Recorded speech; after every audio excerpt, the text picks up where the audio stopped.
سلام، من امیدم، 8 ساله که آلمانم و امروز براتون یه GLA آوردم که این ماشین 3 سال و نیمه دارمش، 2015 است و 90 تا کار کرده و امیدوارم که بتونم به یه قیمت خوب، حداقل همون چیزی که خریدم خودم، بتونم بفروشمش.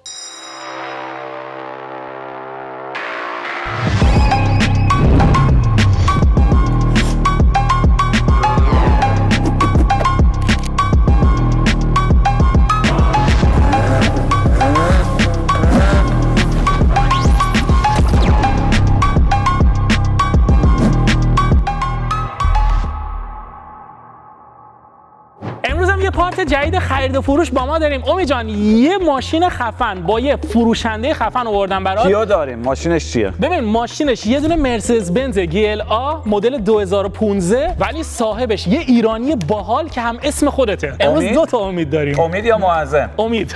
فقط امید. دو تا امید توی ویدیو با یه بنز. با مهران. قراره عالی بشه امروز. ماشین توی استودیو بدون معطلی. بریم سراغ ماشین معامله‌اش کنیم. لیتس گو. سلام امید جان گل. مخلصم. خوش اومدی. سلام امید جان، چطوری؟ منم امیدم. خوش اومدی. مرسی. امروز من گیر افتادم بین دو تا امید. امید ساندویچ شدی. امید ساندویچ. امید معظم با امید بهرامی. امید جان تعریف کن چی پشت سرمون داریم؟ یه GLA درجه 1 لا کاغذی براتون آوردم به قول اسپانیا. درجه 1. مگه اسپانی هستی؟ پیدا نیست لهجه؟ یالان هست. چرا؟ اتفاقا میدونم که اسپانیا خیلی سختن تو معامله. نه واقعا؟ شیرین شما بخیر، ما سخت نیستیم، شل میکنیم. یعنی امید از اون اسپانیا هستی که آسونن. آره نه آسونه. نه اسپانیا اتفاقا خیلی زرنگن. یعنی من خیلی دوست آشنا تو اسپان دارم و قبلا یکم با اسپان کار میکردیم. میدونم که اسپانیا واقعا آدمای خیلی خیلی باحالی هستن. تو معامله یکم سختن، لهجهشون خیلی بامزه است. حتی یکم هم بلدم. حالا بعداً باشه در موردش حرف بزنیم. امید جان چند سال آلمانی؟ من 8 سال آلمانم و اینکه این GLA رو 3 سال و نیمه دارم. 3 سال و نیمه این ماشین رو داری. از روزی که این ماشین رو خریدی تصادفی بوده یا نبوده؟ به من اینجوری گفتن که اون فال فقایه. یعنی خودم تو چیزی که سرچ کردم تصادف نبود و اینکه از مرسدس هم خریدم. اولین ماشینت؟ من سومیام فکر کنم. 3 تا سال. اولین ماشینت بود؟ اولین ماشینم تو آلمان بود. آره جدی؟ مبارکت باشه. اونم بنز. خب دیگه رویای ماست دیگه. از ایران میام که بنز بخرم. بالا منم یکم جوان‌تر بودم، این ماشینم ماشین رویای منم میشد.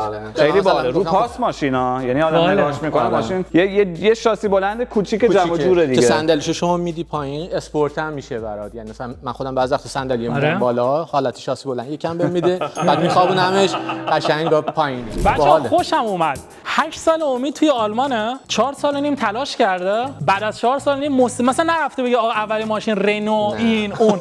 اولین ماشین بنز برداشته.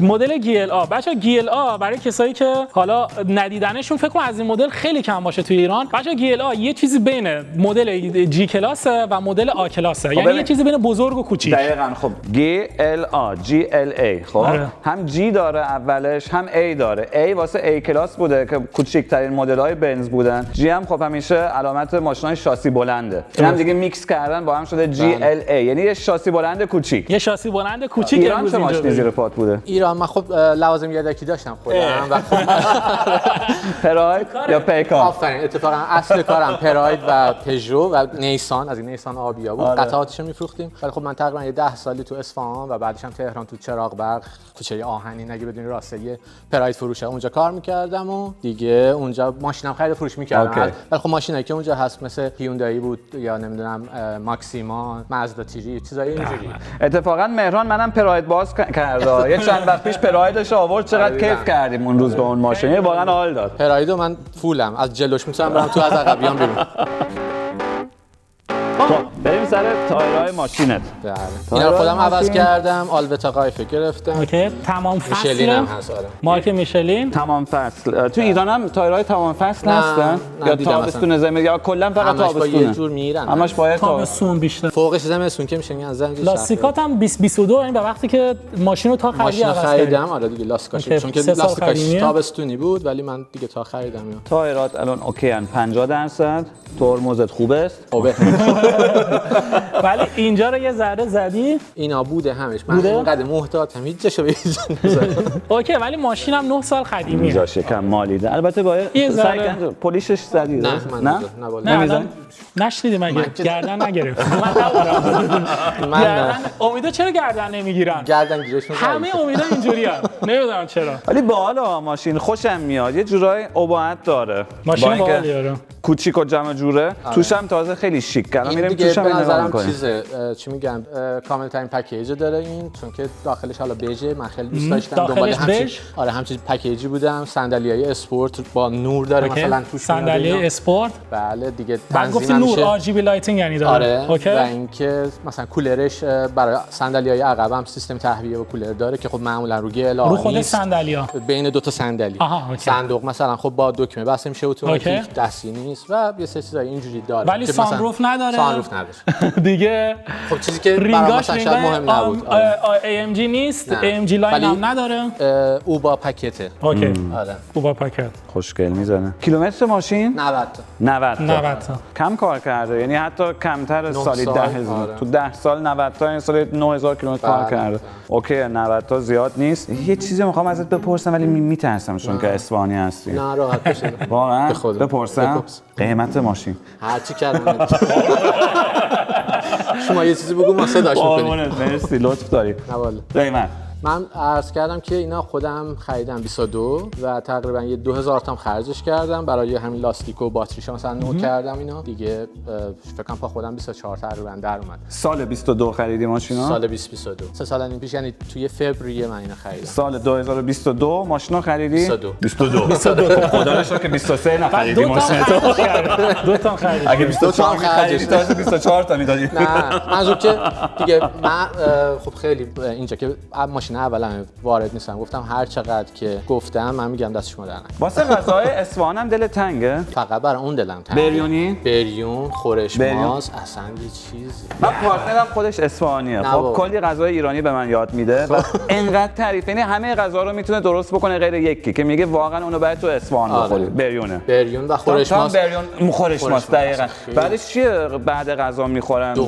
دوغ گوش فیل. درسته؟ خب حالا اینجا یخته میشه پیدا کرد. تورتا باقلا دارن دوغش هم که خب از این سوپر ایرانی میگیرم عالیه. گوش فیلم من هفته پیش اسمش رو شنیدم بعد من فکر کردم واقعا تو لندن بودم اتفاقا شنیدم تو رستوران من فکر کردم واقعا گوشت فیله میگفتم اگه ما میخوریم گوش فیله آره ولی من فکر کردم گوش فیله دیگه نه گوشت فیله گوش فیله میدونم من واقعا گفتم گوش فیله گوشت فیله نه مثل باقلواست ولی خب شیرینیش بهتره بعدش تلیدش میکنی تو نه میذاری دهنه بعد همینجور که تو دهنت شهدش داره تو دهنت پخش میشه یه خورده این دوغه که شور و ترش میخوری بعد اون میکس خیلی باحالی. ولی اگه بریون بخوری قبلش هم بعدش هم اونو بخوری دیگه قش میکنی فکر کنم میافتی رو مبل. قلیون هم میخوری.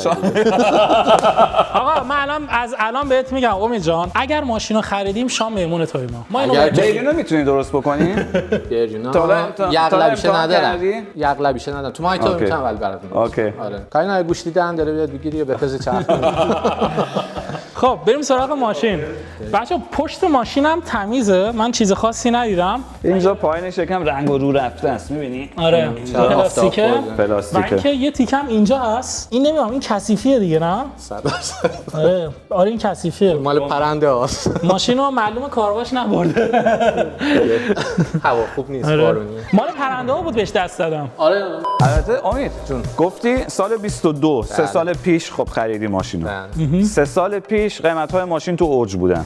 از اون موقع کلا قیمت‌ها یکم ریختن. الان قیمتش چنده؟ تا الان قیمتش رو بهمون نگفتی. قیمت 3 سال پیش رو بهم گفتی. من همینجوری یه چرخ تو اینترنت زدم تو همین سایتایی که هست اینا دیدم که مثلا مثل این که اصلا پیدا نکردم یعنی که شاید بهتر از این باشه. منظورم که دقیقاً مثل این باشه که چی میگن بژ باشه و کولر و این چیزاش اینجوری باشه مثل این نبود. ولی خب قیمت هولوش همه جوری هست 19 اورو تا 23 19 تا 23 قیمت فروش چیزی که بود نه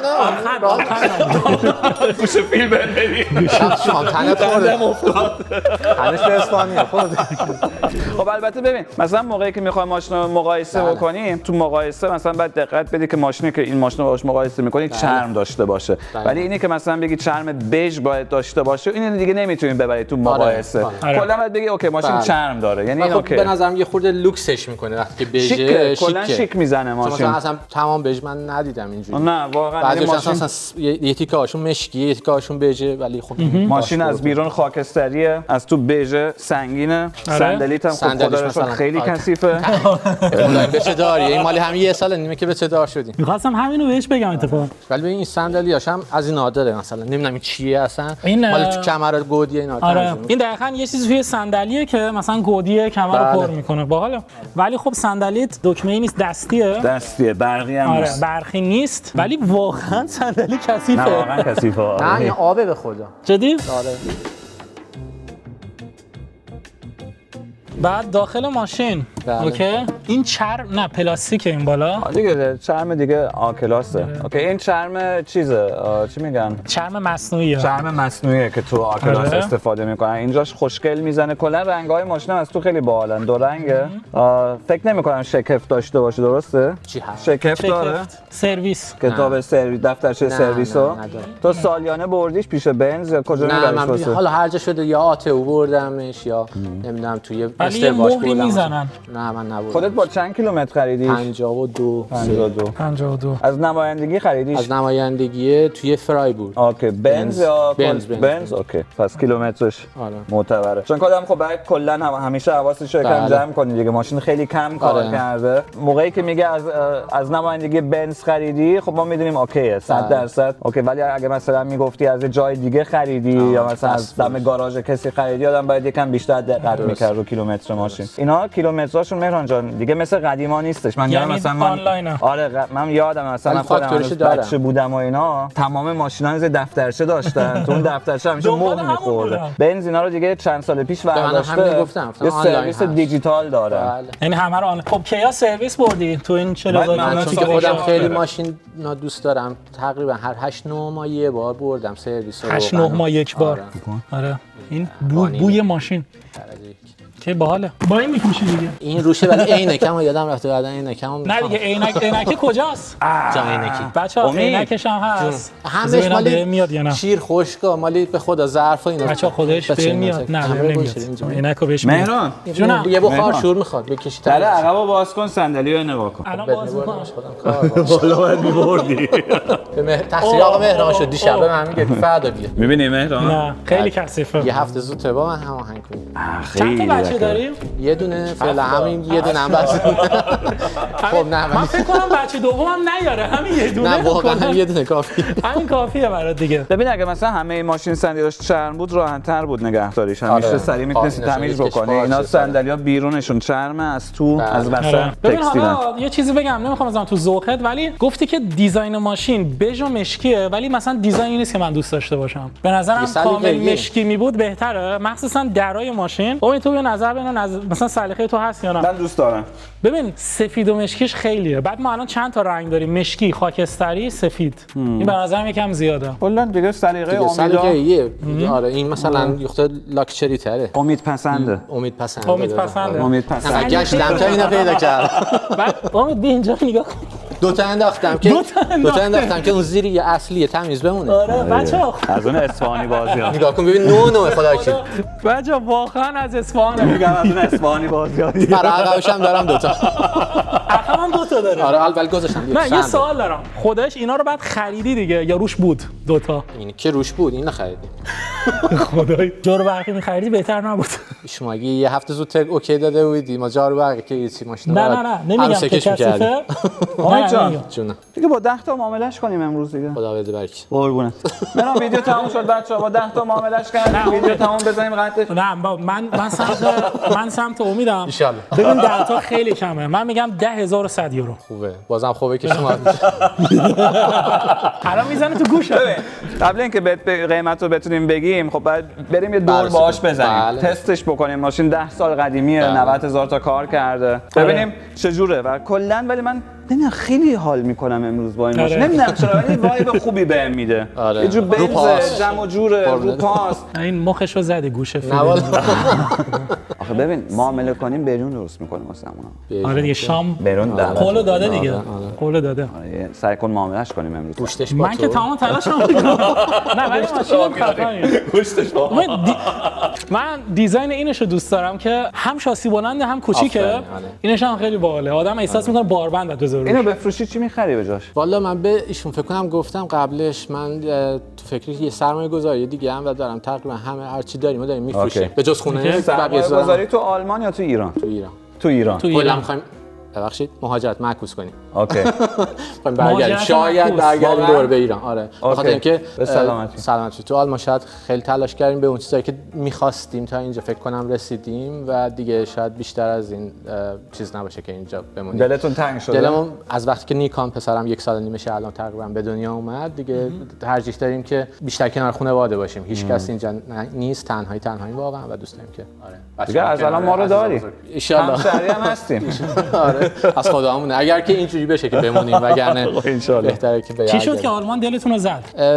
دلمون رو زد که هرچی والا کار میکنی همش میشه مثلا هزینه‌ای که داری و خیلی به تفریح نمیرسی. یعنی یه آخر هفته است که ما آخر هفتم خیلی خسته. حالا من مثلا خودم اینجا مالیات خوندم و الان کارهای مالیات و حسابداری اینا انجام میدم برای یه شرکتی و مالیات خب برای ایرانی‌ها به صورت به اصطلاح پیقیوات انجام میدم. ولی کن میبینم که همش فقط پشت سیستممو دارم برای یکی کار میکنم. آخر هفتم هم خسته اون کارم که اصلا انرژی ندارم که بخوام مثلا حالا یه جایی برم. برای همین ترجیح میدم یه جایی باشم که لااقل حالا شاید عزیزان باشن کنارم، مگه اینکه اینجا یه تحولی برام تو آلمان پیش بیاد که منو جذب کنه باز دوباره نگرم داره. فعلا معلوم نیست. متوجهم. خب کلا آلمان کشور زحمت کشیدنه، یعنی واقعا آدم یه سیفتی داره. آدم تو آلمان از لحاظ مثلا بیمه مالیات اینا هم بیمه هست، مریض خدا نکنه مریض بشه ولی خیلی پس انداز نمیتونی بکنی. خیلی پس انداز نمیتونی بکنی. مالیاتش هرچند بیشتر در بره خب به صورت صوتی میگن سعودی مالیات میره بالا. یعنی مثلا از حدی به بعد دیگه 51% حتی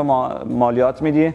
من مالیاتم میشه 45% نهایتش. چون بچه من 51 یعنی از اون حد به بالا. یعنی واقعا مثلا بچه‌ها فکر بکنید مثلا جون بکنیم 100,000 یورو در بیارین، از اون 100,000 تا 51,000 تاشو دولت میبره.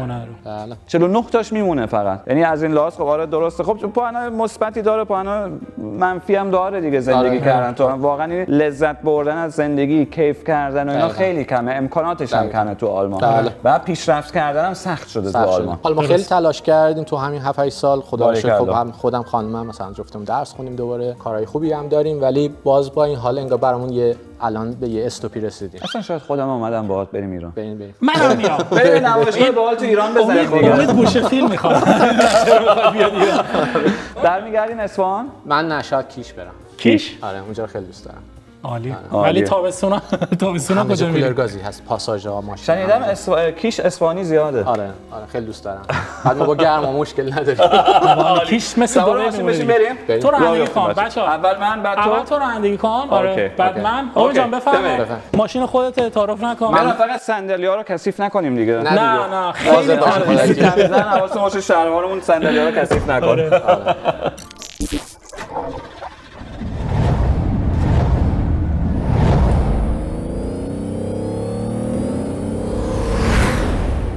آقا عقب ماشین یه ذره کوچیکه. برای شما که بله. ایران الان که سوار ماشین شدم میبینم که اوضاع فرمون خیلی خرابه. اوضاع فرمون؟ آره ببین اینجا رو. آره. این لاکش همش بلند از شده. اول بوده بازم. من جای تو بودم. ببین یه چسب می‌زدم. نه ببین زیر این دوباره پلاستیکه. خب مثلا جای تو باشم با یه چیزی بلندش میکنم همشو میکنم. یه دست میشه دوباره. کاری هم نداره. میبینی اینجا؟ آره دیدم اینجا. میبینی مثلا اینجا زیرش پلاستیکه. آره نمیدونستم زیرش به چی میرسم. به همین دست نزدم. همینه. اینو بکنی به خوشگل‌تر میشه فرمون. زیرش به نفت میرسه. دیزاین داخلش ولی اگه AMG لاین بود کربن هم داشت درسته؟ تو بعضی مدل‌ها آره داره. اینجا نوشته ماشینت مشکل باتری داره. بکاپ باتریشه. آره. چند دفعه است که اینو زده؟ الان یک ماهی داره میزنه. فکر کنم برای این استارت استوپشه. ولی اوکیه بزنین میره ولی مشکلی هست. بله نه مشکل که رفتم نمایندگی هم گفت باتری دومشه چون 2 تا باتری دارن اینا. اتفاقا باتری دومی گرونتر هم است. مشکل دیگه هم داره ماشینت که مثلا خودت بدونی؟ چرا یه چیز هست که مال چراغی هست سمت گوشه ها که مثلا تو پیچ ها میچرخه. اونم یه بار یکی بهم گفتش که فیوزش سوخته. درستش کردی اون موقع یا نه دیگه من نکردم. الان اینجا نوشته ابیگه لیشت قشت، یعنی چراغ لاین عوض کرده. بله که مثلا تو پیچ ها. بعد ماشین تصادفی نبود گفتی وقتی که گرفتی شما که نزدیش به جایی؟ نه خدا. بهش هم نمیاد تصادفی باشه راستشو بخوای. نه اونو تو که میدونی سرکان میاد همیشه توشو در میاره. کولرم اتوماتیکه. حالا یه خاطره جالب بهت بگم. 5 سال پیش می‌خواستم یه مدل همون GLA بگیرم. دقیقاً مثل ماشینی که شما داری. یه مدل خوبم پیدا کردم. حتی AMG لاین هم بود ولی نگرفتمش. میدونین چرا؟ چون صندلیش برقی نبود. شما مشتری دومش. ولی این نبود. اون مشکی بود AMG لاین می‌خواستیم بخریم 26 تا. اون موقع خواسته بخریم. یکم نوتر بود. می‌خواستی بخری 16 تا. آره 16 تا درسته؟ نه تازه من خوب خریدم اون موقع که اینو خریدم همه گفتن خوب خریدی، یعنی مثلا ماشین با این قیمت مثلا همچین چیزی پیدا نمی‌کنی. به من گفتم مثلا خب با این پول شما میتونی یه دونه فورد پوما بخری مثلا. البته ببین اگر لاستیکشو عوض نمی‌کردی خوب خریده بودی. الان که لاستیکشو عوض کردی فکر نکنم زیاد خوب خریدی. ولی GLA یه مدلیه که مشتری هم زیاد داره. درسته امید؟ آره درسته. بنزینی هم هست درسته؟ بله بنزینی بنزینی خوبه. ببین ولی نگفته نمونه، یعنی 3 سال پیش 2022 دیگه واقعا ماشینا به اوج قیمتاشون رسیده بودن. بعد از کرونا بوده که دیگه کارخونه‌ها سراسر دنیا بسته بودن، چیپ‌های کامپیوترهای ماشین موجود نبودن، ماشین دست دوم خیلی گرون نمی‌شد، ماشینای دست دوم خیلی گرون شده بودن چون که ماشینای نو اصلا نبودن تو بازار و به خاطر همین قیمت‌ها خیلی رفته بودن بالا. یعنی هر ماشینی 3 سال پیش خریده و امروز بخواد بفروشه خب مثلا ضرر میکنه متاسفانه. چیزی که جالبه دنده‌هاش هم اینجا پشت فرمون میتونی عوض بکنی، بالا پایین داره. بذار اینا رو اسپورت بیا حالا برو. گیربکسش هم میتونی بذاری رو اسپورت. بذاری رو اسپورت، گیربکس اسپورت داره. ولی موتورش 180 یه ذره ضعیفه. خوبه. مثلا 220 اینا به نظر مصرف بنزینش کمه. من از مانهایم اومدم تا اینجا 6.5 مصرف کرده. 6.5. اگه یه اسپانیا واقعی بودی میگفتی اصلا از مانهایم تا اینجا باکش اضافه هم شده بنزین. دیگه ما در اون حد انقدر کم مصرفه که هرچی باش بینوی بیشتر هم میشه تازه. من که نمیدونم آمپرش بیاد پایین. آره همینجا بوده. همیشه از روز اول. هنوز اصلا بنزین نزدی تو 3 سال درسته؟ یه دو تا قطره میریزیم توش. ولی ماشین کلا سالمه، رو پاس، ترمزاش خوبم، فرمونش نمیزنه، فرمونش هم راسته، چپ و راست نمیکشه، تایراش میزومن، حس خوبی بهم میده. کابینش هم اصلا صدا نداره. من از این خوشم اومد. الان سر صداشو در میاره. زیر پای امید باشه دیگه سر صداش هم هر چی باشه به صدا جیغ میزنه تا 2 دقیقه دیگه ماشین. بیشترین سرعتی که باهاش رفتی چقدر بوده؟ راستشو بگو. همیشه که خب باش خیلی با ملاحظه میرم ولی فکر کنم 180 اینا رو پر کردم. 180 بودی اون روز؟ نه متالیکا گذاشته بودم و گفت گاز دادم. محسن لرستانی ازشته بودی؟ نه من فنی متالیکا گذاشته. ایرانی هم گوش میدی یا فقط خارجی؟ نه فقط متالیکای اورجینال. ولی اگه محسن لرستانی گوش میدادی 280 میرفتی. ماشین هم آخه یه 100 دست بخار بهش اضافه میشه با خود محسن لرستانی. آره. تو ایران هم گوش میدادی؟ بله. همیشه متالیکا من از 16 سالگیم گوش میدادم و آرزوم این بود که یکی از آرزوام که برم کنسرتش. تا اینکه 2 سال پیش هوکنهایم رینگ اومدم. هوکنهایم خب خیلی شروع رفتم ولی دویدیم با خانمم تا اونجا و نفر اول بودیم که دستمون رو گرفتیم به استیج وایسادیم جلو تا دیگه ساعت خیلی زودم رفتیم. ما ساعت 10 صبح رفتیم متالیکا چند تا متالیکا فکر کنم ساعت 6 بعد از ظهر اومد ولی از 10 تا 6 بعد از ظهر ما اونجا وایساده بودم و ولی دیگه اینقدر ذوق داشتم گفتم لارسا ببین همین جلو منه. جیمز هتفیلد چش تو چش بود با من. ایول امید شخصیت جوریه که یعنی دوتاتون همین جوری هستید. امید خودمون هم اینجوریه. یه کاری رو که بخواید انجام بدی مثلا عشقشو داری انجام بدی این خیلی باحال. حال کردم با این کار. ببین من الان خواننده مورد علاقه‌ام زاسه امید.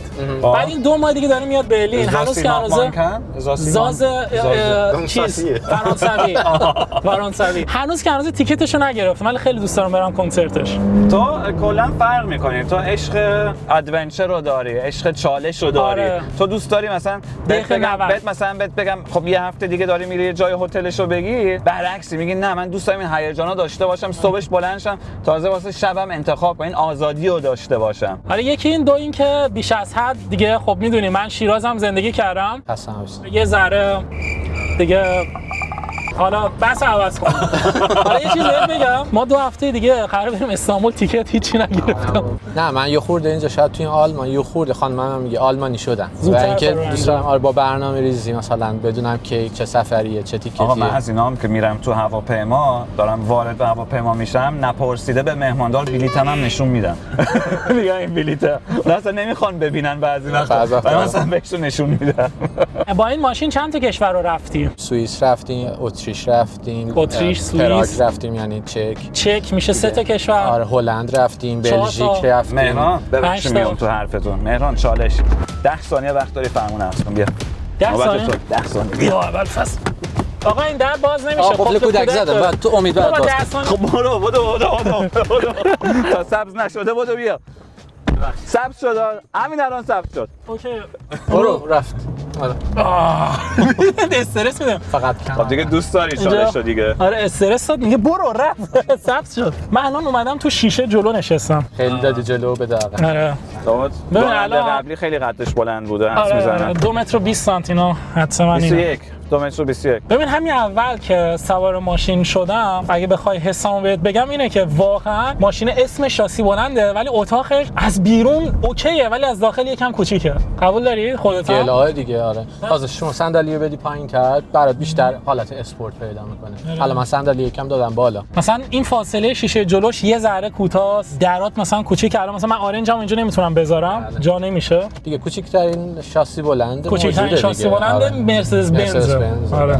ببین کمکات خوبه. ترمزات زیاد خوب نیست ولی ماشینت فرمونش صافه همونجوری که امیدم گفت. سواریش اوکیه. بهش میاد ماشین تمیزی باشه. یعنی اینکه حالا 90 تا رفته واقعا بهش هم میاد که 90 تا رفته باشه. صندلیاش هم اسپورتی ان همه جی ال آر همین صندلی‌ها دارن. نه اتفاقا همین میگم این مثلا من خیلی گشتم که این مدل اینجوری باشه. اکثر همونجور ساده‌ام گردن. آره این صندوق پستی هم داره میتونی دستتو از توش رد کنی. ماساژور داره. یه ذره بالاتر یه ذره اینجا ماساژور داره میتونی راننده رو ماساژ بدی از عقب. خیلی خوبه. یکم اون شونه اون حسودش میشه. اینجا آره 2 تا دستمو رد نه 2 تا دست اگه میشه پایین نه آفرین عالی خیلی باله. پس نورم داره. ماساژ صندلی هم داره. حال کردم. فقط 2 تا آیتم داره. مثلا من اگه باشم حال نمیکنم باهاش. مثلا من به عنوان یه خریدار شاید این ماشین رو به خاطر این 2 مورد نخرم. یکی این که سانروف نداره، 2 اینکه صندلیات برقی نیست. بازم میگم بعد حالا مثلا نقشه رو میشه عوض کرد بزرگتر بشه، رینگو میشه اسپورت کرد ولی این 2 تا کارو نمیشه انجام داد. چون که اتاق ماشین کلا یکم کوچیکه، سقفش پانورامیک بود، یکم دلبازتر. آره دلبازتر میشد. ولی الان روشنه. اگه تیره بود سقف ماشین بدتر بود. آره برای من مثلا این چیزای اینجوریش مهم بود. و اینکه اصلا چرا من GLA خریدم به خاطر خانومم واقعا GLA خریدم چون من خودم ماشین خیلی بزرگتر دوست دارم، شاسی بلندای بزرگتر مثل GLA و اینا. ولی خب خانومم می‌خواست رانندگی کنه. اون موقع ما فقط یه ماشین داشتیم و آره اینو گرفتیم. گفتم که آره ایشون هم بتونه. ولی بعد یه چیزی هم می بود که بشه مثلا کالسکه بچه توش جا بشه مثلا. یعنی نباید خیلی بزرگ می بود نه خیلی کوچیک. حالا راضی بودی از این ماشین؟ عالی بود برام. اگه برمیگشتی به 3 سال و نیم پیش بازم همین ماشین رو می‌خریدی؟ دقیقاً همین. مثلا نمیرفتی سمت BMW و اینا؟ نه اصلا فنش نیستم. من موقع رانندگی بعد خودم رو خیلی کنترل می‌کردم که این فویل رو از اون فرمون ماشین نکنم. یه شیطونه میگفت بکشش بکنش. اصلا چه شکلی تو تونستی 3 سال اینو نگهداری به همین شکل؟ نه برام اوکی بوده. راست همیشه لحظه آخر. کمک‌های ماشین خیلی خوبه. ترمزش هم الان فهمیدی که خوبه. آره ترمزش ولی فکر کنم رو 70%. حال کردی امید؟ آره. ببین من یه سنسوری دارم رو صندلی میشینم اتوماتیک اطلاعات میاد وارد من میشه. از کجا؟ به اونجاش فکر نکرده بودم. آره. از کمر. USB داری؟ آره USB دارم. این USB من همینه. اینم از USB. اینجا میخوره یه دوتا. سیستم ناویگیشن ماشین، سیستم GPS ماشین کوچکترین سیستم GPS. حتی طوریه که مپ ماشین رو اون SD کارت سیفه. آره. این خیلی قدیمیه. اینو میشه عوض کرد. هزینه‌اش هولوش 1000 تاست. واقعا میشه؟ آره 1000 ولی دیگه اوریجینال نیستش. اوریجینال نیست دیگه. نه ولی بهتر از اوریجیناله. آره یه چیزی با کارپلی چیزی احتمالاً میشه. با کارپلی اینا میشه نصب کرد. ماشین تمیزیه. آره واقعا 10 تا رو میارزه. پشیمون نشدم. 10100 میارزه. 10100 داره. آره 100 بدیم. سلطنت خواهیم براتون بریون درست کنیم هزینه گوشت.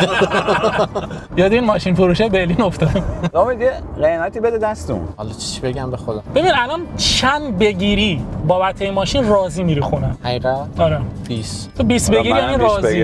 راضی میرم. منم راضی میرم خونه. نمره 20 خیلی دوست داشتم ولی هیچ وقت نمیگیره. امروز هم همینه. فکر کردم شاید امروز بگیرم. ببین یه مشکلی که وجود داره اینه که اگه 20 بگیری تو راضی میری خونه ولی اون موقع ما ناراضی. دیگه باید چنل رو اصلا تعطیلش کنیم. دیگه باید تعطیل کنیم. ورشکستگی حالا برای 20 تا نه حالا به غیر از 20 مثلا مرز آخرت که بگی اوکی من اگه اینو بگیرم راضی میرم خونه چقدره؟ حالا شما یه سرچی بکنید تو اینترنت ببینید 20 خوبه. ما که سرچم 10 نه 10 شوخی کردیم 10 بهت نمیدیم ولی دوست داشتم ببینم مثلا خودت با چقدر خیلی راضی هستی. من حقیقتا از قبلم که بیام به خانمم گفتم هر چی گفتن یعنی چیزی که منطقی باشه چون من قیمت ندارم میگم اوکی چون که نمیدونم پولش هم که بهتون گفتم میخوام چیکار کنم. یعنی در این حد به ما اعتماد داری؟ آره من حتی میخوام گفتم حتی فرش خونه رو هم بفروشم. ببین به امید میتونی اعتماد کنی ها من ولی به من اگه اعتماد کنی شاید نه بابا اشتباه بعدیت باشه. اولین نفری که همیشه طرف مشتری رو میگیره خودتی. نه اون سری هم با خانومه که گرفتیم همین کارو کردی. خانم آره میگیره. منو نبردی کمکش کردی مشاورهش کردی. اصلا شاید من به خانمم گفتم بیاد ماشین بفروشه. آره خب 100% ما رو آقا خیلی سخت گیرتریم. آره دیگه اسمت هم که امید باشه من از امید چند تا عقده دارم که رو تو حالا سعی می‌کنیم امروز سیبیلتو چرخ کنیم. بریم سوپر کره روغنی چیزی بخریم مهرو. کره بادام زمینی می‌خوایم سیبیل چرخ کنیم دیگه. این کره بادام زمینی رو می‌خری 480,000 تومان. دیدی تبلیغشو؟ تو ندیدی امید تبلیغشو؟ من نه. برادرم فقط غذا بهم نشون میده. یه غذای اونم آماده. غذا دیگه غذای آماده.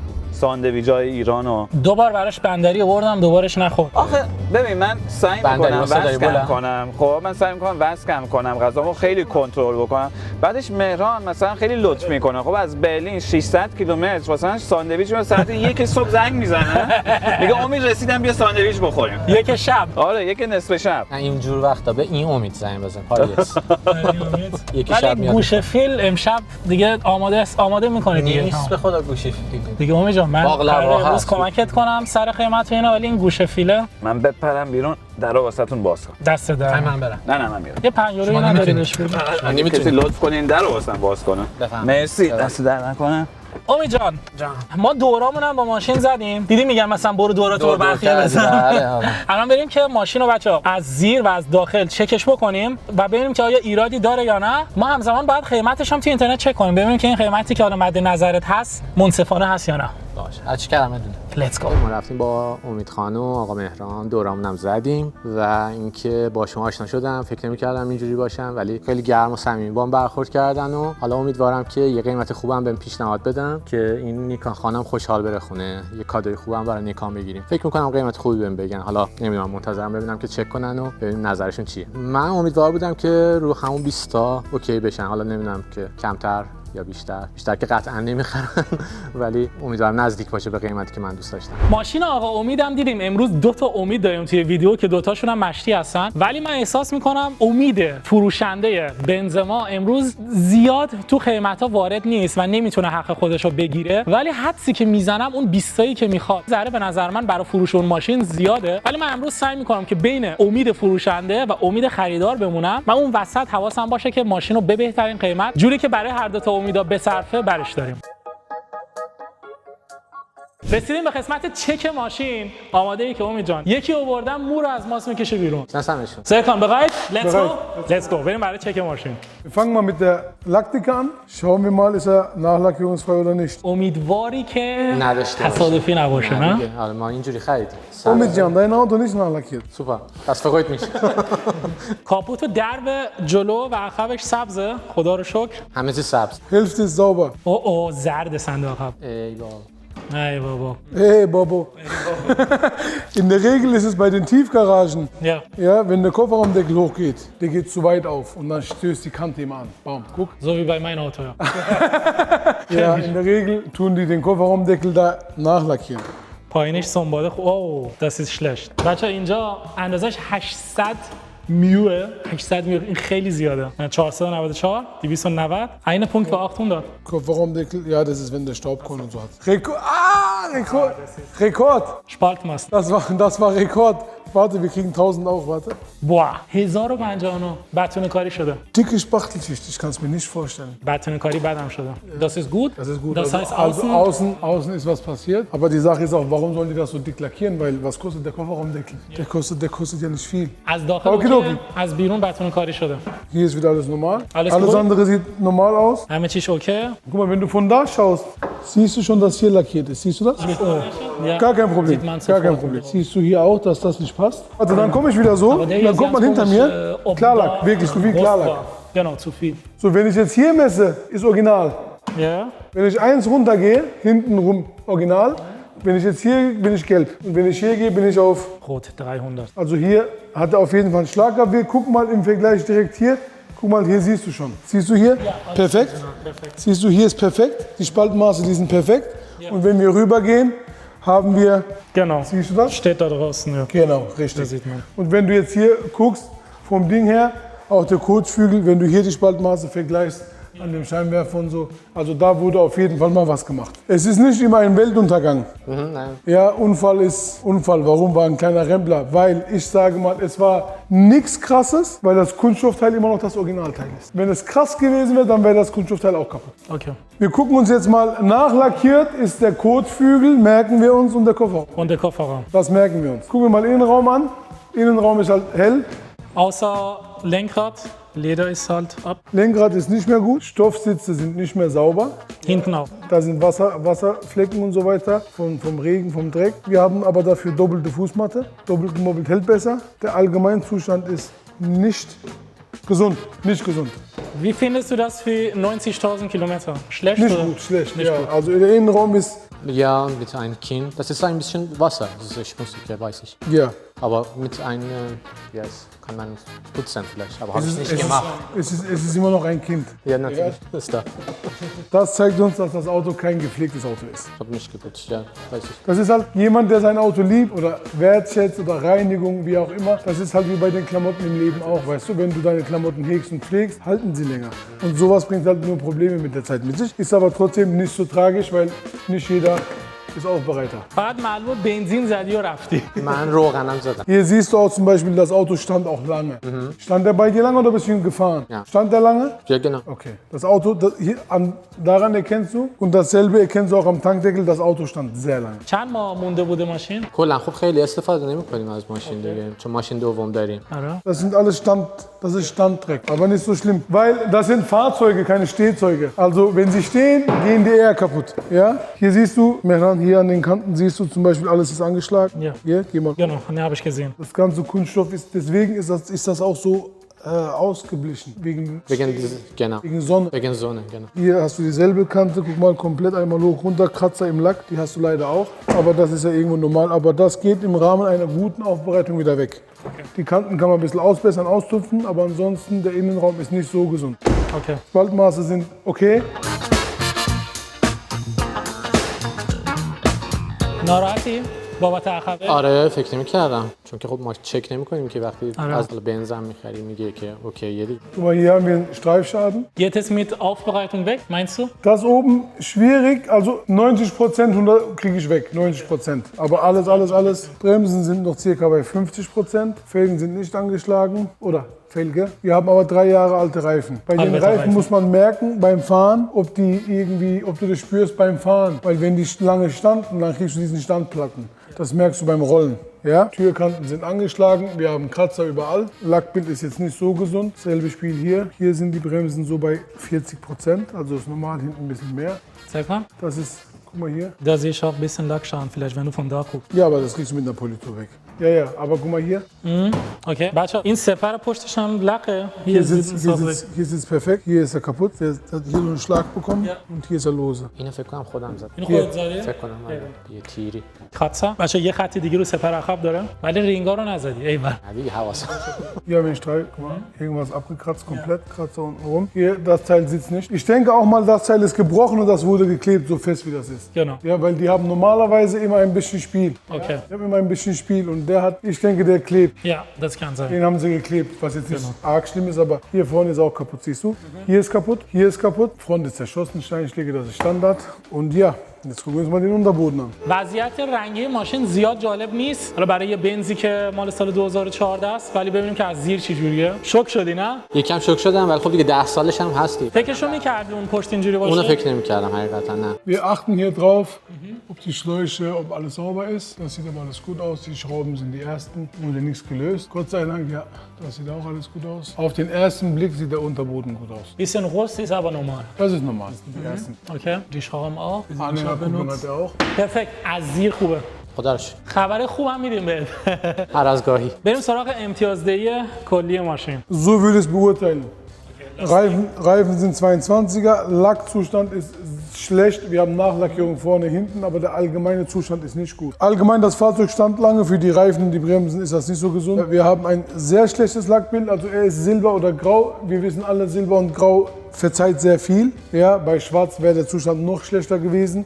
Viele sehen das nicht, aber wir sehen das. Frontstoßstange ist zerschossen. Wir haben beide Seiten über die Kotflügel Schäden. Die Türen sind alle 4 beschädigt. Untenrum haben wir Kratzerabschnitt. Hinten haben wir den Heckschaden auf dem Rückwärts. Wir haben den Kofferraumdeckel mit zu hoher Mühe, also eine Nachlackierung. Also Lack ist allgemein in einem nicht so guten Zustand, wobei wir 80 bis 85% trotzdem retten können mit viel Arbeit.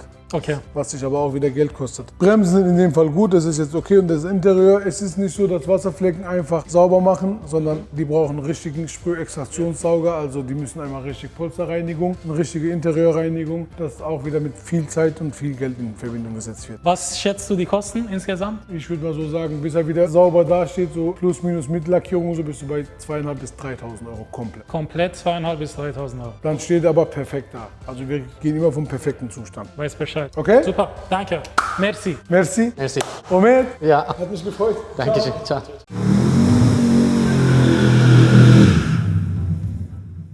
خب مهران جان، چک ماشین چطور بود؟ چیزی تونستی کشف بکنی؟ چک ماشین اول از همه از بدنه ماشین شروع کنیم. صندوق عقب ماشین بتونه شده بود، اونم شدید، یعنی بتونه آره. فقط رنگ، نه فقط رنگ.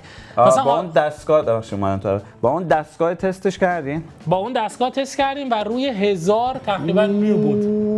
یعنی به 1300 هم میرسید. 1300 خیلیه. خیلیه. یه رنگ معمولی 80. ببین یه رنگ معمولی بین 80 تا مثلا 120 مثلا یه بنز اینطوری، فقط یه لایه رنگ بخوره مثلا به خاطر خطی چیزی، مثلا رنگش میره رو 250 شاید دیگه. از 300 400 دیگه واقعا بتونه است، ولی 1000 یعنی واقعا اینقدر بتونه رو ماشینه. 1000 خیلیه واقعا. و گلگیر جلو سمت راست هم روی قرمز بود، معلومم بود که رنگ شده. ناراحت شده. بدنش افتضاح بود، 2 از 5 ستاره گرفت. داخل ماشین تمیز نبود، فکر کنم 3 از 5 گرفت. خیلی کثیف بود، باید قشنگ صندلی‌ها تمیز می‌شدن و اینا که حالا زیادم مهم نیستن. ترمزای جلو و عقب، جلو رو 50% بود، عقب رو 40. حالی کردی گفتم 70. آره. بدترم بود. کل ماشین رو میشه با 2500 تا 3000 یورو اوکی کرد که آماده فروش باشه. چه کار باید بکنیم؟ باید کلا از تو خیلی تمیز بشه، صندلیاش باید با شامپو و آب و اینا واقعا چند دفعه شسته بشن، فرمونش باید اوکی بشه. و بیرون ماشینم کلا یه دونه پولیش خیلی خوشگل میخواد. یه پولیش کلی، چون که خیلی کار داره. و جلوی ماشین رو کاپوت هم مثلا کلی زدگی داره، کلا سنگ خورده و اینا. البته اوکیه، من فکر میکنم سرکان گفت 2500 تا 2500 تا 3 سرکان گفت. من فکر میکنم با یه 1200 هم جمع شه کار ماشین، چون که هرچی باشه خب ماشین 0 کیلومتر نیستش، 10 سال کار کرده، ماشین کوچیک جمع و جوره و آدم هم توقعش باید پایین‌تر باشه. آره 100%. نکته جالب اینه که امید ماشین رو مستقیم از شرکت بنز خرید. اون یکی امید. آره اون یکی امید فکر می‌کنم منظورت با منه امروز. کسی که ماشین رو مستقیم از شرکت بنز میخره، خب اگر من احساس نمی‌کنم امید مثلا ریگی تو کفشش باشه، چون که آره اصلا اینجوری نیست بچه‌ها. چون که وقتی که ماشین از بنز میخری، خب بنز هم ماشین از 2 نفر دیگه خریده دیگه، 2 تا صاحب قبلی داشته، شاید بنز نفهمیده که این پشتش تصادفی بوده و این الان رسیدای اورجینال از شرکت بنز که امید جان خریده. اول از همه راجع به قیمتش به ما گفته بود 22000 خریده، راستن گفته بود، دقیقاً همون قیمت رو خریده. داری حس می‌کنی که تاریخ داره دوباره تکرار میشه؟ آره.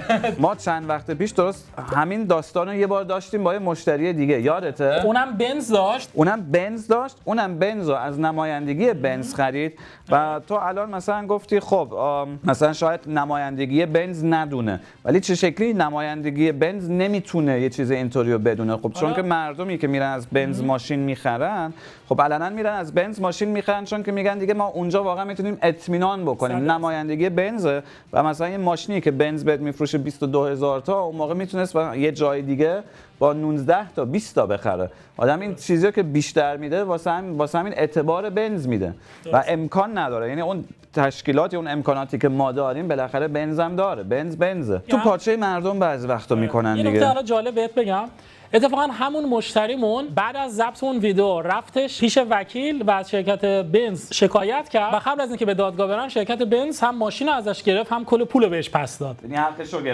رو گرفت. یعنی 100% حرفایی که به ما میزد درست بوده و متاسفانه اون حالا نمایندگی بنز سرش کلاه گذاشت. خب البته ببین، خب اون موقع واسه مشتریمون خیلی خوب شد که بنز تمام پولش رو برگردون، چون که اون موقع حاضر بود ماشینش رو حتی با ضررم رد کنه بره، چون که می‌خواست با پولش یه کار دیگه بکنه. درسته؟ آره. و شرکت کردن تو برنامه ما یعنی واقعا باعث شد خدا رو شکر و واقعا خوشحالم که اینطوریه که تونست پول کاملش از بنز دوباره بگیره. 100% به منم زنگ زد، منم خیلی براش خوشحال شدم. این قراردادشه، درسته؟ آره، این سند خرید که نه، قرارداد خریدشه. قرارداد خرید. خب اینجا ببین بنز میکنه همیشه تو پاچه مردم. اینجا بنز 3 سال پیش تو قرارداد نوشته که این ماشین امکان داره بعضی جای ماشین رو رنگ کرده باشن. اوکی. خب امکان داره ولی اوکی نیست، چون که این امکان داره رو مثلا در حد واقعا یه رنگه، مثلا یه جای خط خورده باشه بخواد اونجا رو رنگ بکنه.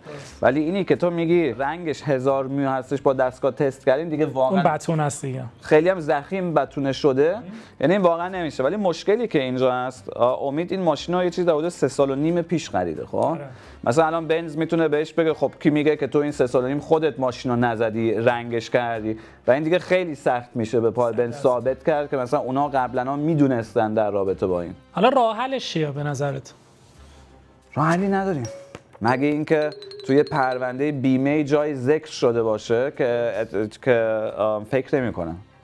یعنی الان دیگه واقعا ببخشین که میگم ولی باعث تاسفمه که بنز واقعا این ماشینا کرد تو پاچه مشتریش. بچه‌ها اینم از بررسی بدنه ماشین. حالا بریم سراغ قیمت ماشین. با توجه به اینکه حالا ماشین تصادفی هم هست، البته این تصادف شاید تو ایران تصادف خاصی نباشه ولی این تصادف توی آلمان رو قیمت خیلی تاثیر داره. دقیقاً. تو ایران فقط سقف زیاد مهمه. آره، چون میدونن چپ نکرده. باشه. اتفاقا یادمه همیشه من فکر ایرانو میکنم، مثلا فکر اون روزا رو میکنم که مثلا پشت وانت مینشستیم بچه بودم، مثلا به فامیلامون سر میزدیم یا سوار تاکسی های ایران میشدیم، مثلا سوار پیکان میشدم مینشستم عقب ماشین، باید درخواست اون دسته رو میکردیم که پنجره رو بدیم پایین، وگرنه میدزدیدن فکر میکنم اون موقع دستا. ما جلو میشستیم 2 نفره، 2 نفر ضبط شاگرد جلو 2 نفر مینشستن، عقبم یه 4-5 نفری جا میشدن دیگه با بچه 5 نفر راحت جا میشدن. آره بابا. ببین مهران، من قبل اینکه کار رو راه بندازیم از یه سایتی چک کردم. این سایتی هستش تو آلمان که مثلا تمام بیمه‌ها یا شرکت‌های دیگه که میخوان قیمت ماشین بسنجن و به صورت حرفه‌ای مثلا تو کار ماشین نیستن میتونن یه قیمت ماشین رو در بیارن. اینجا ما چک کردیم ماشینو که مثلا واسه ما می‌نویسه قیمت نوع ماشین 42,000 یورو بوده. تمام آپشن‌های ماشین رو به ما اینجا نشون میده که ماشین چه آپشن‌هایی داره، مثلا رینگ‌های 18، آدیو سیستم 20 یعنی کوچکترین سیستم جی پی اس و اینا، یعنی تمام مشخصات ماشین رو بهت میده. درست. خب و اینجا میگن قیمت خرید ماشین باید 11,230 یورو باشه. 11,230 یعنی نصف قیمتی که امید جان خریده. دقیقاً. تازه ما اینجا ذکر نکردیم که ماشین هم تصادفی عقبش هم 2-3 هزار تا کار داره. 2-3 هزار تا کار داره. خب حالا بریم قیمت بازار رو ببینیم. بریم تو سایت اصلی خرید و فروش ماشین تو آلمان، موبیل و ببینیم حالا اون سایت به ما چی میگه. ماشین ما یه بنز GLA 180 کوچیک‌ترین موتور دیگه، یعنی به خاطر ما تمام مدل‌ها رو چک می‌کنیم ولی شتابش بد نبود. از سال 2015 ماشین 90 تا کار کرده. 90 تا ما تا 125,000 کیلومتر چک می‌کنیم چون که 90 تا کلاً خیلی کمه واسه سال ساختش. یکم دستمون بازتر باشه تو قیمت‌ها. خب ما بزنیم که ماشین چرم داره. ماشین تو آلمانه، بنزینیه، دنبال چرمش هم هستیم. بریم تو قیمت‌ها.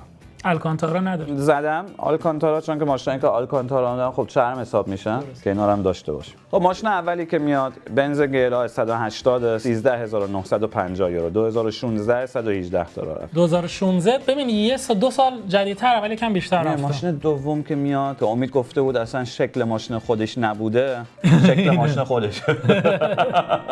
ولی داخلش رو ببینیم. فکر کنم منظورش داخل بوده. فکر کنم داخلش هم خیلی شبیه شده. آره داخلش هم شبیه خودش. البته دنده اتومات نیستی ماشین. آره اتومات گرونتره معمولا. آره 100% ماشینای دنده اتومات گرونترن. کاملا چرم ماشین است از داخل، ولی خب دنده اتومات نیست. همین الان قیمتش چقدره؟ 14700. اینم 2015 92000 تا راه رفته. ولی خب مثل همون تقریبا. مثل همون، ولی چون که اتومات نیست واقعا نمیشه حسابش کرد. بذار فقط دنبال اتومات هم بگردیم. اوکی. حق ماشین رو نکشیم.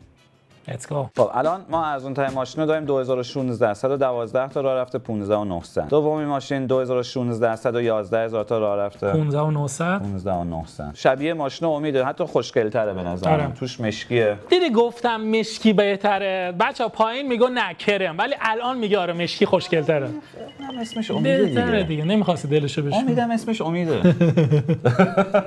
خب اینا میگه 16600. خب واسه ماشین بعد البته این ماشین یکم بیشتر کار کرده، 112 تا کار کرد. حالا هی تو این قیمتا میچرخیم. الان ماشین 2017 با 91000 کیلومتر 16900. حالا ایران باشه میگن سفید ماشین خوب نیست. آره سفید دوست ندارم، مخصوصا بنز. بعدش میریم دیگه رو 16900. دیگه اینجا قیمتا دیگه دارن ثابت میشن. قیمت فروش این ماشین ببین اینا دیگه همه اوکی ان. 2016 102 تا کار کرده، 2016 77 تا کار کرده، 2017 91 کار کرده. قیمت فروش این ماشین 16900. اوکی.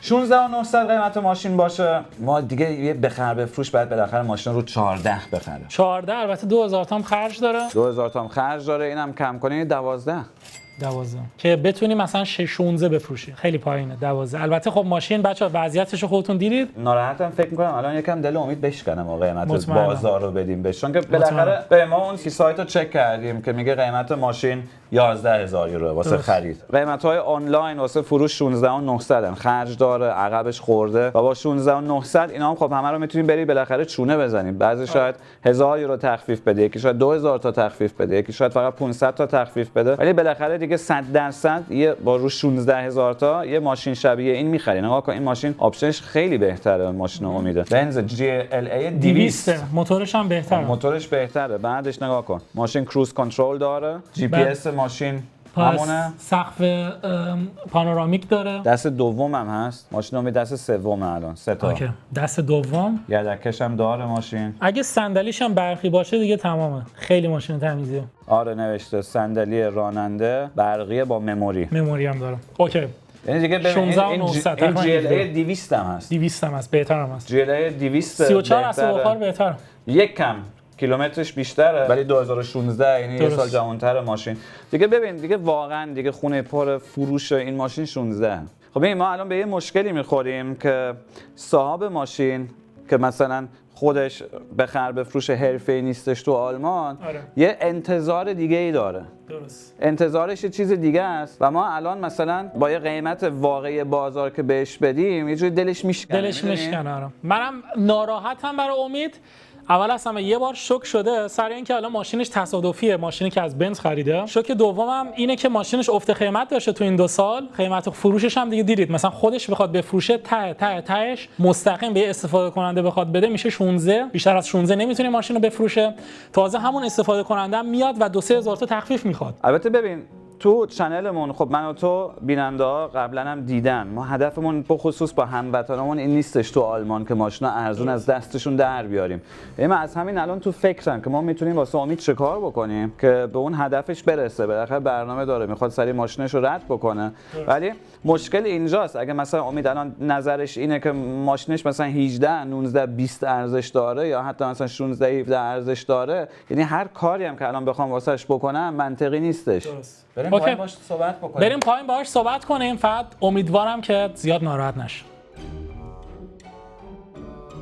راستش یکم شوک شدم بعد از این معاینه فنی که داشتیم. سرکان من چک کرد همه چی رو و من خب از بنز اینا در واقع گرونتر خریدم به هوای اینکه کاملا بدون تصادف بوده در واقع این ماشین و به ما اینجوری گفتن. خب ما هم چک نکردیم، چیزی نبوده که بشه چک کرد، ولی الان دیدیم که خب رو صندوق عقبش تصادف داشته یا حالا به هر حال رنگ شدگی داشته و بتونه و خیلی ناراحتم از این قضیه. اما خب چه میشه کرد دیگه، فعلا بعد از 3 سال فکر نمی‌کنم کاری بشه کرد.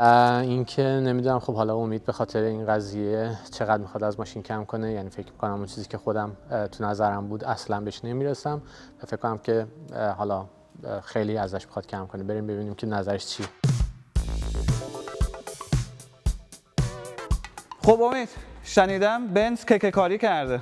مثل همیشه من طرفدار بنز بودم ولی حالا دیگه مثل همیشه ولی استثنا پیش میاد. حالا به قول اسپانیا دیگه از ما که خلاصش کنیم دیگه.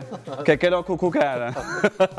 خب حالا امید چه کار کنیم؟ ببین من هدفم اینه. من الان امروز هدفم این نیستش که مثلا ماشین رو ارزون از دست در بیاریم خودمون استفاده ببریم. من حتی حاضرم از استفاده خودم بگذرم، فقط یه کاری واسط بکنم که امروز کارت راه بیفته. تو خودت گفتی میخوای سریع هر چه زودتر بهتر ماشینا ردش بکنی و اینا. من چیزی که یکم نگرانم اینه که مثلا قیمت ماشین خیلی دستت نباشه، یعنی قیمت فروش ماشین. ببین الان این ماشین تو بازار بخوایم آگهیش بدیم، قیمت فروشش دیگه فوقش خونه پرش واسه آگهی دادن 16900. اوکی.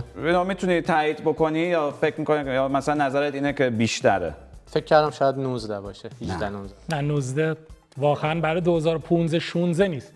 مثلا مدل 2020 شاید، ولی ما حتی مثلا GLA 200 با سقف پانورامیک با چرم مشکی صندلی برقی، آپشن‌های بهتر، صندلی‌های برقی مثلا با 16900 آگهی میکنن تو اینترنت. هست حتی ماشین دست دوم بود، مثلا این ماشین دست سومه.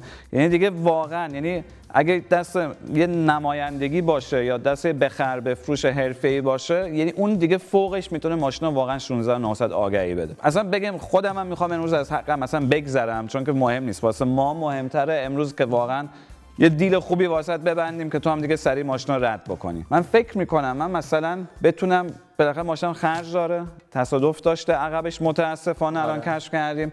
یه مشکلی که هست اینه که تو 3 سال و نیم پیش این ماشینا خریدی. مثلا الان به بنز گزارش بدی بگی نه شما ماشین تصادفی به من فروختین و به من نگفتین، بنز به راحتی بهت میگه خب الان 3 سال و نیم ماشین زیر پاته، بیا ثابت کن که خودت نزدی ماشینو. درست. آره. خب ما اینجا مشکل میخوریم و اگه نه من اصلا کمکت میکردم از بنز شکایت بکنیم و این ماشینا پس بدی و پول کامل 22000 تا رو که اون موقع دادی حتی بهت پس باید میدادن. تو بیمه مشخص نمیشه که مثلا کی تصادفش بوده. متاسفانه نه. چک کردیم پرونده ها رو. به این یه جای خورده این ماشین. خب بعدش مثلا یکی از صاحبای قبلیش جای توی تعمیرگاه معمولی برده، بنزم نه.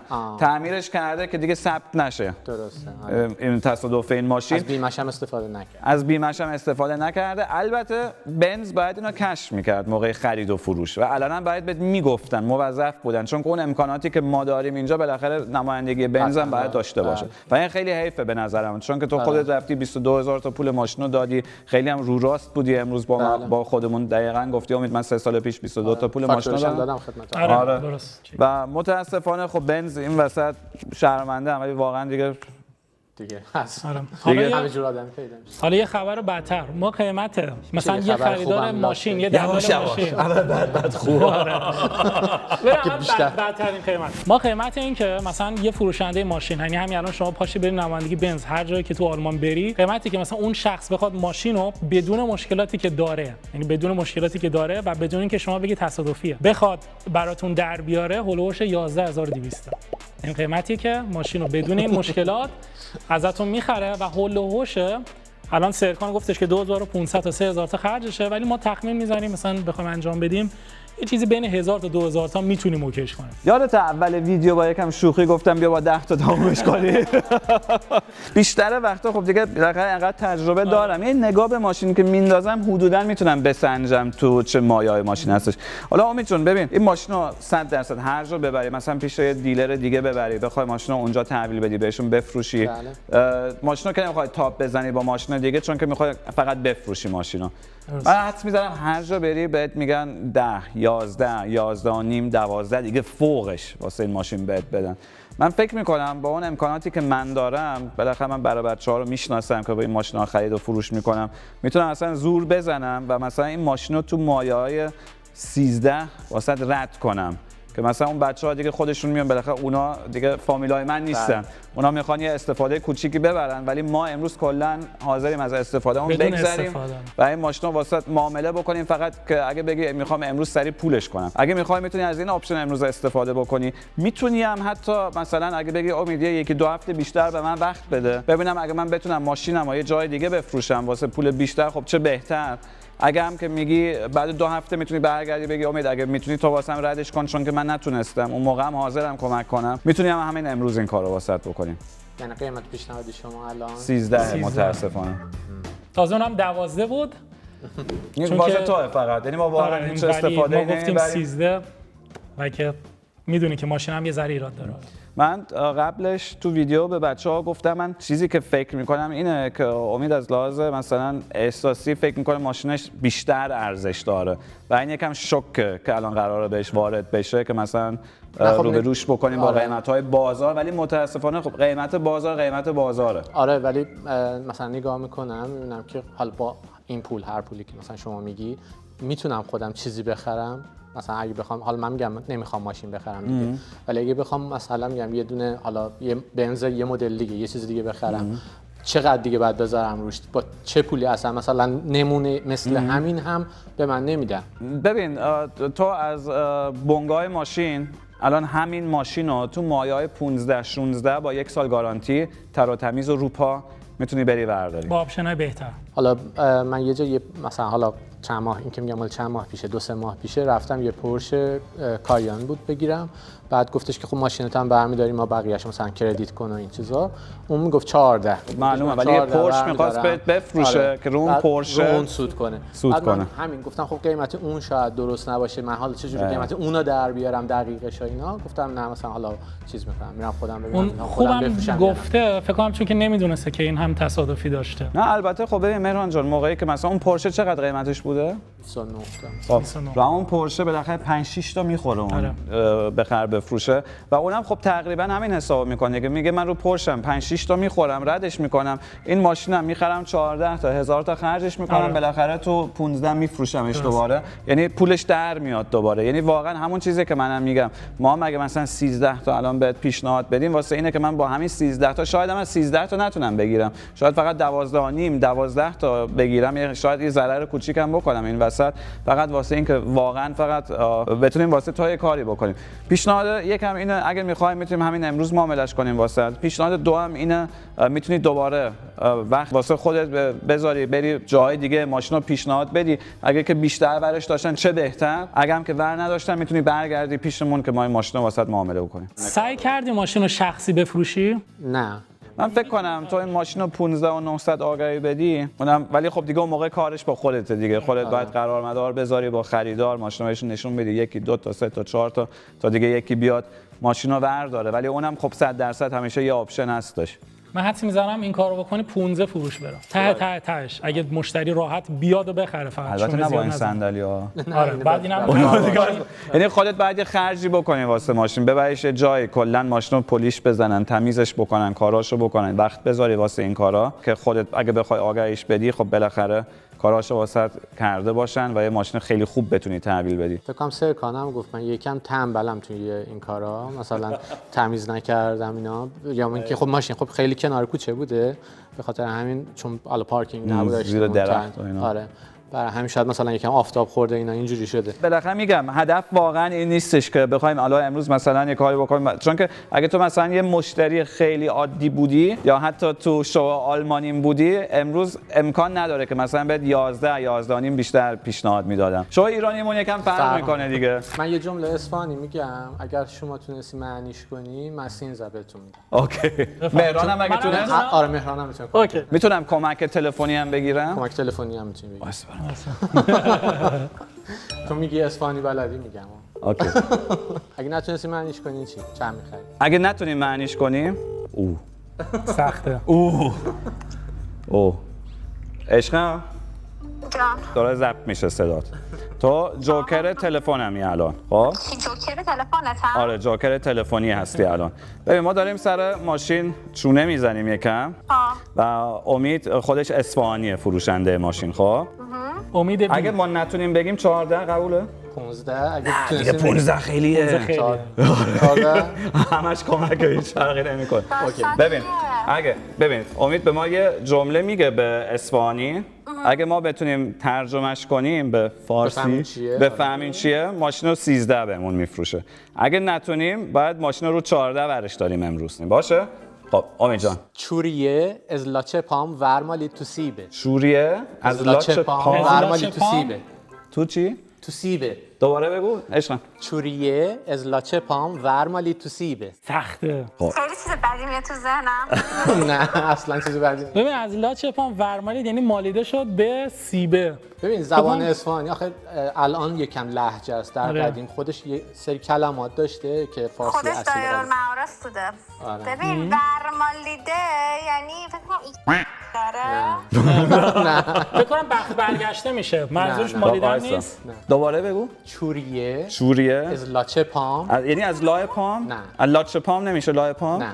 خب عشقم داریم هزار تا میبازیم ما این وسط. از لاچه لاچ پام پام ورمالی تو سیبه. سیبه همون سیب من میشه به خدا دیگه. من تا الان واسه سیبه همون سیبه. نه سینیه. نه برو یه دقیقه صبر کن بذار من تمرکز کنم. از گوگل هم استفاده نکن. تمرکز کن دیگه. شوریه نزنی از لاچ پام. چوریه از لاچ پام ورمالی تو سیبه. ورمالی تو ورمالی سیبه. تو سیبه. خودتون که نتونستین دیگه. مهران یه کلمه‌ش هم نتونستین. مالید همون که زدن نمیشه. همش نه عشقم. شوریده. من دارم یه عرقش از لای پاش ریخته. حاجی اصلا یه ایدای من جمله بده. یه جمله خیلی مؤدب خیلی بود. فشارم گذاشتید واقعا. خیلی.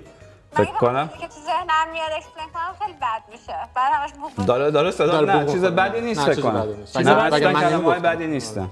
اوکی. خب بذار دوباره فکر کنیم. هیچ چوریبه. چوریه. چوریه. میشه اسپل کنی؟ چوریه. چوریه از لاچه پام چوری میشه چوریه از لاچ پام. ورمالی تو سیبه. ورمالی تو سیبه. تو سیبه. شوریه از لاچ پام ورمالی تو سیبه. از چت جی پی تی مثلا چوری مثلا من میگم اوی چوری یعنی اوی کوچولو اوی مثلا بچه سال بچه چقله از بغل یکم پام. داره نزدیک میشه ولی نه. واسه بچه از بغل پام. چوری بچه میشه؟ نه. چوری میشه کوچولو چوری کوچولو. مثلا یه آدم نه. نه. امید میگه نه. هزار تا رو باختیم. عشقم باشه باختیم. یه ثانیه امشب فقط بریم دیگه خونه شما. آب و نون و خشک شاممونو. میشه بدونم حالا چی میشد من آره. خیلی الان بذار من یه سوال بزن چت جی پی تی. خب دیگه تمام شد. حالا باید بشنویم که چی میشه. چوریه یعنی جوجه جوجه. از لاچه پام یعنی از لا دستام. ورمالی تو سیبه یعنی فرار کرد رفت تو کوچه. لاچ پام یعنی لا دستام. وای. جوجه جوجه تو بغل دستاش بوده فرار کرد رفت تو کوچه. کوچه. یعنی کوچه. سیبه یعنی کوچه. عشقم 1000 یورو باختیم ما الان رو حساب کرده بودم. امشب دیگه واقعا فقط دیگه آب و نون و خشکه. نه فیل گوش داریم. 500 یوروشو گفتم چوری میشه اوکی. ولی امید به جاش دیگه بریان مهمان تویی ما. باشه گوشش بریان مهران مهمان بیاره. امید بریونی. با گوش فیل. درست اوکی. می‌کنیم. باشه بای مرسی قربونت خداحافظ. اوکی امید بردی. چیکار کنم؟ 14000 یورو. مرسی. چاقی واقعا دیل خوبی بستی امروز امید جون. 14000 یورو اصفهانی بود، الان مبارک. کمک کرد. واقعا آخر اصفهانی بودنت بود. از اول کرد. گفتم میترسم که اصفهانی هستی. از اون اصفهانی باهوشه. نه ولی خب بالاخره یه تالنتی بود برای همه. نه خدایش عالی. هم اصفهانی با استراتژیک و باهوشه. عالی خوشحالم مرسی واسه. بابا. ولی درست همون شد که گفتم. درست همون شد. گفتم از اول گفتم با اصفهانی معامله کردن خیلی نه سخته. دیدی چقدر راحت بود اتفاق. اومدیم یه کاری بکنیم 1000 تا هم رفت ببین من که لا کوچه. من که فکر می‌کردم که ماشینا حداقل 17 میفروشن. حتی آره. به خانمم گفته بودم اگر از 17 چون فکر نمی‌کردم تصادف داشته باشه. گفتم از 17 هر چی بیشتر فروختم مال تو یعنی برای تو یه کادو می‌خرم. ولی خب اصلا با این چیز خودم شوک شدم که مثلا چرا الان اینه داره خانم حتی بعد اینجاش هم کادو داره. بخره. آره اون بعد تازه یه پولی بده که چرا چون من فکر کردم که اوکی 15000 تا فیکس کنم بذارم توی اکانت و 2000 تاشو برای خودم یه چیزی بخرم از 17 بالاتر برای نه خانم. خانوما مثل اداره دارایی آلمانن. تو سود شریکن، آره تو ضرر ضرر. نه. الان دیگه کمک نمیکنه. اوکی آمین جون، مبارکت باشه. 14,000 یورو. ما بریم کارهای اداریش انجام بدیم و پولم همین امروز میاد به حسابت. مرسی. خداحافظ بچه‌ها. البته با ما میمونید هنوز، بعد بریم کارهای اداریش انجام بدیم.